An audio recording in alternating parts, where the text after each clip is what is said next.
တလုံးစားဘူးသူကျေးဇူးတဲ့လှုပ်ပေါင်းများစွာစားလာခဲ့တဲ့မိဘကျေးဇူးကိုပြန်ဆက်ဖို့အတွက်လူတွေဟာဝန်လေးနေပေမဲ့ကိုယ့်ကိုတစ်ချိန်တစ်ခါလောက်ကဲတင်ပြီးတော့ထမင်းတစ်နက်လောက်ကျွေးဘူးတဲ့ပုဂ္ဂိုလ်ကိုကျေးဇူးရှင်ကြီးလို့ပြောဖို့အတွက်ဝန်မလေးကြဘူး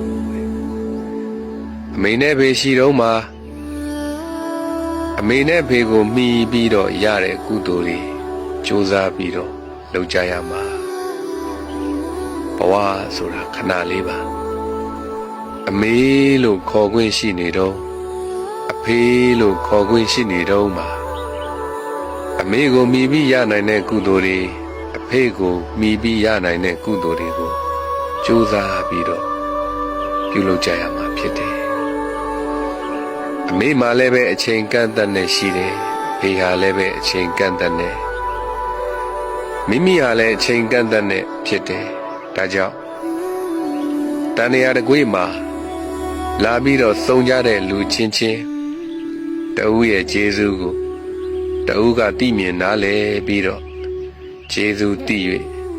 ကျေးဇူးဆက်နိုင်တဲ့ပုဂ္ဂိုလ်များဖြစ်နိုင်ကြပါစေ